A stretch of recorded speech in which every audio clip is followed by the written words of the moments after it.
You're listening to This Week in Cardiology from theheart.org, Medscape Cardiology. This podcast is intended for healthcare professionals only. Any views expressed are the presenter's own and do not necessarily reflect the views of WebMD or Medscape. You can now access the latest in medical news on your Amazon Alexa-enabled device. Join me, Perry Wilson, every weekday morning for Medscape Medical Minute, where I highlight the top medical stories of the day. To add Medscape Medical Minute to your flash briefing, search for Medscape Medical Minute on Amazon and click Enable. Or open the Amazon Alexa app, go to Skills, search for Medscape Medical Minute, and click Enable. Then say, Alexa, what's the news? Or Alexa, what's my flash briefing?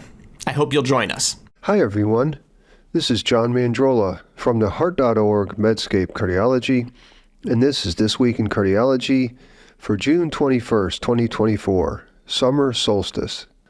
This week, we'll do some listener feedback, coronary autoregulation, the hubris of U.S. doctors, non-STEMI and older patients, survival after STEMI, and new leaders at JACC. Some quick feedback. Last week, I received a bunch of emails about quote attribution. The quote was, "Prediction is difficult, especially about the future." I said it was Yogi Berra, but many said Niels Bohr said it many years before Yogi. Okay, I looked it up. I think they both said it. Another comment, though, from Dr. Doron Zahger centered on my coverage of the combined analysis of RALES and EMPHASIS trials. This was the first author Matsumato paper in JACC. This paper looked at the effect of MRAs, mineralocorticoid receptor antagonists, in a subgroup of patients who had a drop in GFR to less than 30 milliliters per minute per 1.73 meters squared. The authors found that these patients had a higher risk of the primary outcome compared with those who did not have a drop in GFR, but the effect of MRA persisted. Dr. Zahger smartly points out that of the 295 patients in both arms, the MRA and placebo groups, who had a decrease in GFR, 1 in 4, or 78 of these patients, discontinued the MRA therapy. And so he wrote that these discontinuations were probably mostly decided by the study team based on judgment and hyperkalemia. And we are not told whether such discontinuations were protocol mandated. Therefore, Dr. Z argues a more accurate interpretation of the results would be that the benefit of MRAs is maintained among patients who experience a GFR decline, provided their physicians did not decide to stop the medication. So he felt that a take-home message that MRAs may be continued in the face of GFR decline would be both inaccurate based on the data and potentially harmful. Now, I really appreciate this point because it emphasizes trial environments versus real-world care. But I should have mentioned when I covered the study, though, that the authors thought of this issue and they did a sensitivity analysis depending on MRA discontinuation or not. And the hazard ratio remained beneficial even in the small number of patients who discontinued the drug during the trial. However, the numbers are small. It's in the supplement, and I reiterate my comment that I made last week, and that was we always need to be mindful that individuals are not populations, and that these net benefits were obtained in a trial setting where you can be sure that there was careful monitoring of things like potassium and blood pressure. All right, next topic is coronary artery autoregulation with increasing stenosis. We're going to talk coronary autoregulation, and now I know that's a bit of medical jargon, but at the core of this issue is the matter of why people do so well with severe coronary disease. Now, angiograms often don't match up with symptoms. Angiograms are often much worse than symptoms. The New England Journal of Medicine published this research letter of sorts. It was on a single patient, 63-year-old patient. He had refractory angina. He had had an LAD stent. Now imagine a study in New England Journal of Medicine with one patient. You know it's going to be an elegant study, and indeed it was. This patient then had a pressure and wire placed in the distal LAD after the stent was placed. And get this, the investigators then placed an undersized balloon within the stent that they just did, and they tested at varying degrees of occlusion. They then plotted the distal LAD pressure and absolute coronary flow. Now, they can plot flow because they have a temperature sensor. It's like thermal dilution. This is sort of similar to an FFR. And they did this exercise at rest and then with a saline infusion to simulate hyperemia. What they found is that resting flow in a distal LAD remained stable over a range of distal coronary to aorta pressure ratios. Let me say that again. As they inflated the balloon and caused varying degrees of epicardial stenosis, distal flow did not change. Why? Because the coronary microcirculation vasodilates and compensates. Increasing epicardial resistance induces this instantaneous microcirculatory vasodilatation that results in a compensatory decrease in microvascular resistance. Now then they did hyperemia. First point, the flow increased by 4x. But then, as the balloon was inflated, creating more and more stenosis or gradient, flow decreased in a linear fashion. Hyperemic flow approximated this linear relationship with the FFR reserve, and it decreased from 176 to 81 milliliters per minute. Taken together, these two findings show the autoregulatory capacity of the coronary microcirculation. Maybe you two don't think about the microcirculation that much, because modern cardiology seems to focus on the epicardial stenoses. We can stent those, we can see those. The total coronary resistance, therefore, is the sum of epicardial resistance, the stenosis on the angiogram, plus the microvascular resistance. And I was struck by the fact that flow is absolutely maintained despite major stenoses because of the instantaneous vasodilatation of the microcirculation. The three Belgian authors also showed that the vasodilatation in the microcirculation can max out, and then with increased demand, flow goes down. Earlier in the week, I spoke with Dr. Venk Murthy from the University of Michigan about this study, and he emphasized that people with microvascular dysfunction, say from diabetes or obesity, hypertension, other conditions, may lose the dilatory properties of the microcirculation, and if that happens, 30%, 40% stenoses may cause significant ischemia. This is a super elegant study. I'd take a look at it and keep thinking about the microcirculation. It's not just about those epicardial stenosis that we cosmetically improve with PCI. I mean, maybe one of the great reasons why medical therapy is so beneficial is not just treating the epicardial stenosis, but in modifying the microvasculature. All right, next topic is about the Recovery 4 Impella trial being halted. The Recovery 4 trial was an RCT of the microaxial flow pump versus standard care in infarct-related cardiogenic shock. Now, normally you all know I have an allergy to using brand names, but here I make an exception and call the microaxial flow pump Impella. Recover 4 had started 8 months ago. Abiomed, the makers of the flow pump, funded the mostly U.S. trial, and it was similar to the Danger Shock trial, but the primary outcome of death in Recover 4 was to be measured at 30 days, not 180 days like it was in Danger Shock. This week, however, trial authors announced that the trial was halted because of the positive results of Danger Shock, and I learned of this on Twitter or X. The Data Safety Monitoring Board felt that there was no longer equipoise. Dr. Greg Stone wrote on Twitter that they had spent 2 years designing Recover 4 and were motivated to continue, but imagine approaching a shock patient or family saying, quote, one study showed the device might offer a 1 in 8 chance of saving your life, but there is some uncertainty, so do you agree to a 50% chance of not getting this device? Now, I respect Dr. Stone, but I could not disagree more with this sentiment. Again, I'm not dissing on Dr. Stone, I'm dissing on this idea. I've covered Danger Shock, and I've written that I believe the positive results are indeed likely reflective of the device. But there are many buts. But this is not the same thing as saying doors closed and Impella is 100% beneficial. My argument against Dr. Stone's point of view is that Danger Shock is not bulletproof. And let me tell you 8 reasons why we should think that. First, This was a trial that took a decade to enroll 360 patients. They screened 1,200 in danger shock, excluded 850 patients, and enrolled only 360. I'm also told that the primary investigator, Dr. Jacob Moeller, was a force of nature, making sure that the trial enrolled patients who met the strict entry criteria. Again, this was a highly selected group. Even so, the standard arm of danger shock had a near 60% death rate, which is higher than some previous cardiogenic shock trials. There was an imbalance in ECMO use in danger shock.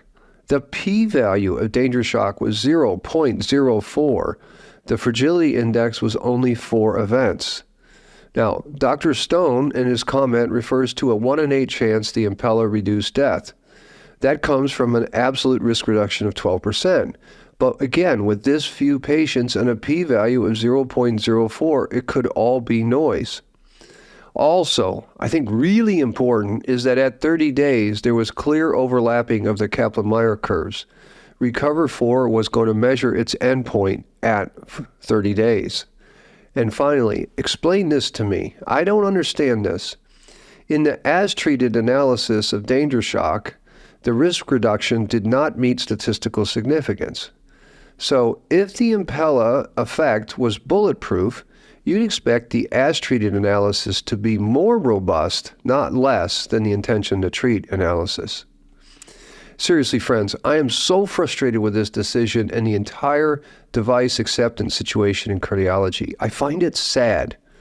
One of the draws for me going into cardiology was its leadership in generating evidence and its bravery. I started cardiology in 1991, the year that CAST was published. That was a brave trial.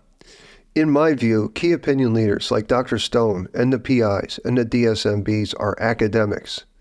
They know these 8 reasons why danger shock is not bulletproof. We depend on academics to be leaders in not only generating the evidence base, but also shaping opinion. And the opinion they should be shaping in the case of LV support devices in cardiogenic shock is one of equipoise and uncertainty. Halting this trial just reinforces the United States doctors' view that Impella is clearly beneficial, and therefore patients can't be randomized. Of course, since compensation is so strong for Impella devices, there's a bit of Upton-Sinclair effect that influences the lack of equipoise belief. Recall that Upton Sinclair famously wrote that it is difficult to get a man to understand something when his salary depends on him not understanding it. Dr. Sanjay Kaul wrote on Twitter that SGLT2 inhibitors did not stop after the first one was positive. I am not sure that danger shock replicates outside of Denmark. In the supplement, patients recruited in Germany, for instance, in danger shock did not have a benefit. It was all from the Danish centers. That speaks to the carefulness of PI Jacob Moeller. But Jacob Moeller cannot govern all Impella implants. If you believe in Impella, you should want a second trial to confirm your belief. The trial could have an adaptive design. There could be early looks to rule out any clear benefits and stop the trial. Finally, a final comment on the matter of device approvals. Impella got approval years ago without RCTs. Left atrial appendage occlusion devices got approval despite the last regulatory trial Prevail not meeting non-inferiority in its co-primary endpoint. Tricuspid devices are now approved recently based on quality of life data, and the trials were not placebo-controlled. These are embarrassing things. Think about danger shock. If this were non-significant, we'd have implanted a non-beneficial device in many thousands of patients over a decade. Regulation of devices, I think, needs a complete overhaul. Now, Dr. Bobby Ye, when I was in Boston a couple weeks ago, explained to me that there are negatives to requiring evidence before device approval because this penalizes first-generation devices. But we should clearly have some evidence before approval, and then we should have an ironclad promise to generate data post-market, not 10 years later, but soon after. And if no data is generated, the device can be removed from the market. Now, doctors can help in my quest to prove devices work before usage. How? By wearing your science hat and demanding better evidence, by being less confident in benefits. The RECOVER decision makes me as sad as I have been in a long time regarding my profession. Next topic is non-STEMI in the elderly. I don't know about your place, but at mine, we take care of a lot of patients who are older than 70 or older than 80. Most of the large clinical trials that guide non-STEMI care enrolled younger patients, like all cardiology trials do. There have been trials of older patients with non-STEMI, but individually these are small and often underpowered. And we know that older patients are different. While yes, they have a higher risk of the primary outcome, MACE for instance, they also have higher risks of treatment-related harm, as well as higher rates of competing risks such as cancer, falls, infection, etc. In younger patients who have high risk, the current guidelines suggest that early invasive approach is preferred over a conservative approach of medical therapy, then angiography and revascularization based on symptoms or risk stratifying test. The European Heart Journal has published an individual patient meta-analysis of 6 trials of early invasive versus conservative strategies in older patients. The first author here is Christoph Kotanidis. Their primary endpoint in this meta-analysis was a composite of death or MI at 1 year. Nearly 1,500 older patients were included in these 6 studies. The mean age, 84 years, 2/3 were KILLIP class 1, and about 80% of patients had either KILLIP class 1 or 2 MIs. A primary outcome event, that is death or MI, occurred in 24.5% in the invasive arm versus 28.9% in the conservative arm. The summary hazard ratio was 0.87, but the confidence intervals went from 0.63 to 1.23, so clearly not significantly different.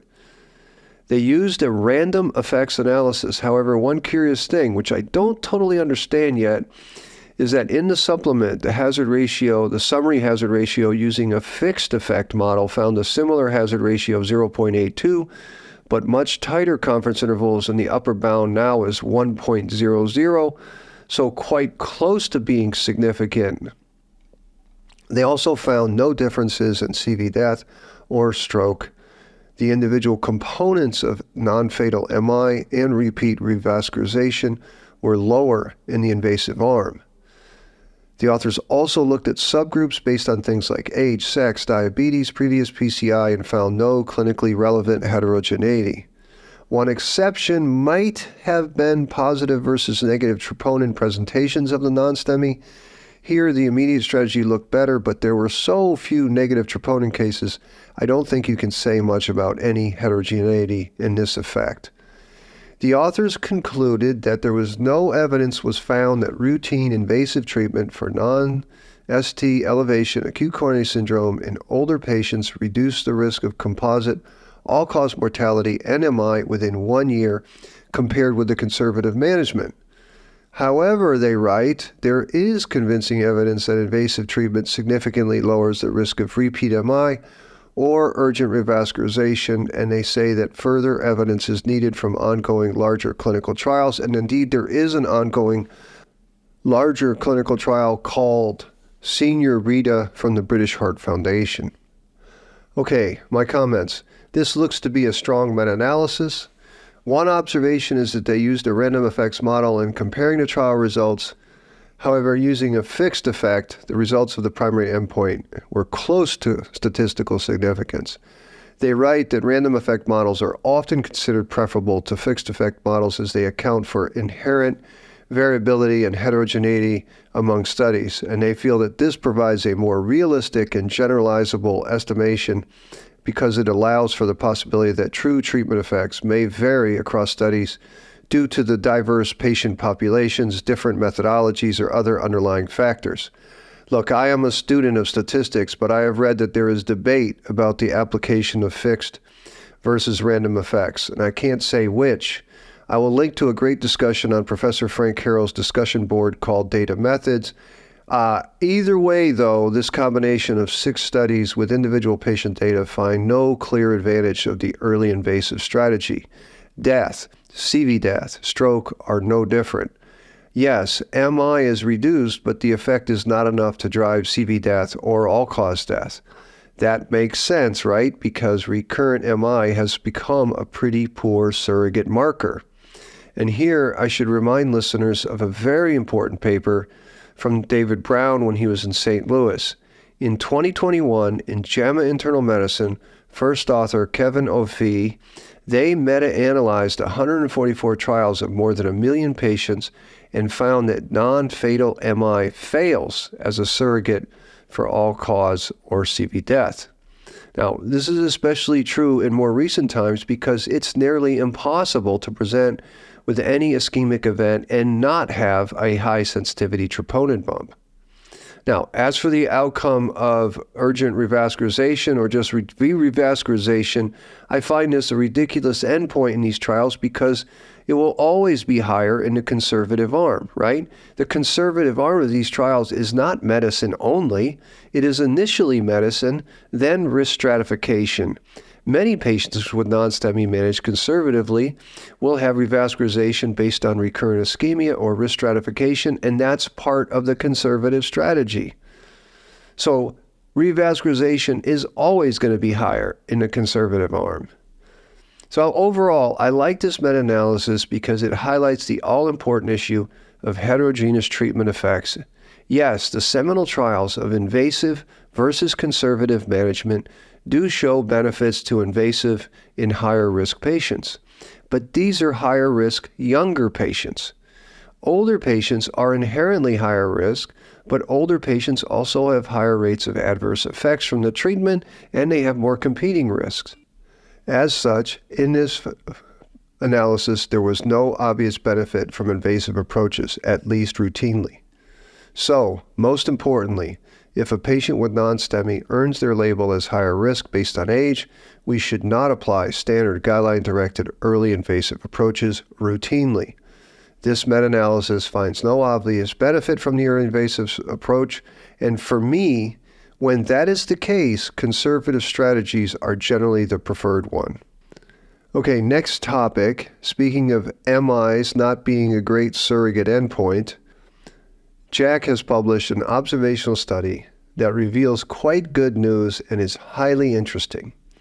Researchers in Aarhus, Denmark, first author, and forgive my pronunciation, Pernille Grove-Thrain, asked a question about how patients with STEMI who are treated with PCI do over the long term, specifically those patients who survive the early phase.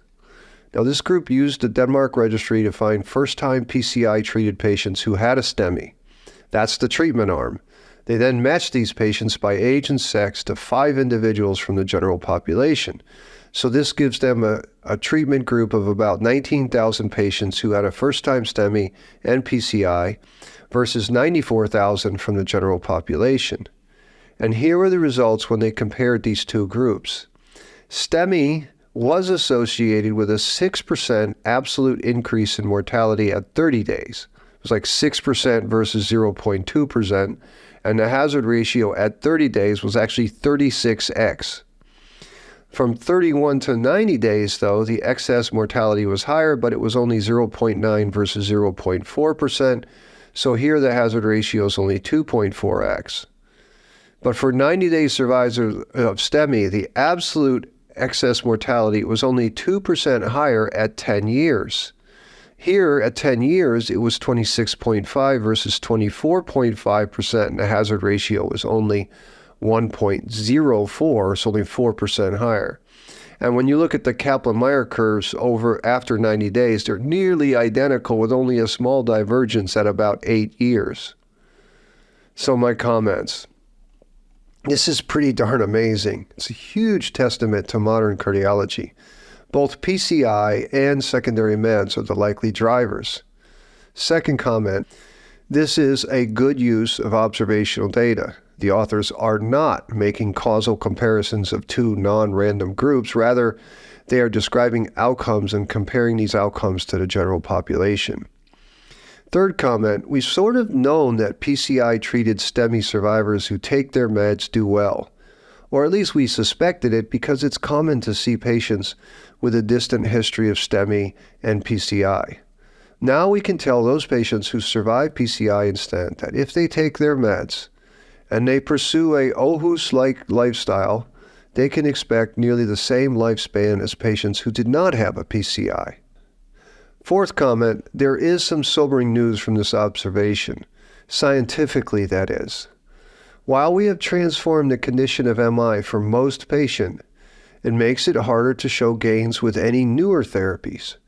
To me, this is exactly why David Brown's meta-analysis paper confirms that MI is now really a quite lousy surrogate endpoint.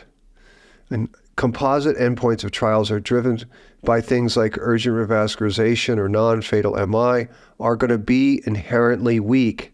They're weak because this paper shows that surviving a STEMI has essentially no effect on overall survival. That is, if you make it 90 days. So as users of newer therapies, we should expect clinically meaningful gains of newer things, especially if these newer therapies are invasive or costly. Reduction of non-fatal MI is not likely going to be an important endpoint in 2024 or going forward. Final brief comment today, a word to Dr. Harlan Krumholz and the new JACC team. The Journal of the American College of Cardiology sent me an email this week that the first issue under leadership of Dr. Krumholz is coming next week. I met Dr. Krumholz at the old Lown Institute meetings. I recall his spirited lectures about generating better evidence, promoting better critical appraisal, and highlighting high-value care. And it was an honor to meet his team at Yale when I spoke there a few years ago. Now I want to wish the best to the new JACC team. I promise to give you all a fair shake here at This Week in Cardiology. The Journal of the American College of Cardiology is one of the most important adjudicators of cardiology science. I do have one wish. I would love to see a bit of Rita Redberg's JAMA Internal Medicine emerge in the new JACC. Good luck to the new team. It's a really big job. So that's it for This Week in Cardiology. As always, I'm grateful that you listened. Thank you. And remember, if you like this podcast, please take the time to give it a rating, write us a review, write a comment on the heart.org Medscape Cardiology website. I love learning from these comments. Until next week, this is John Mandrola from the heart.org Medscape Cardiology. You're listening to This Week in Cardiology from the heart.org Medscape Cardiology. This podcast is intended for healthcare professionals only. Any views expressed are the presenter's own and do not necessarily reflect the views of WebMD or Medscape.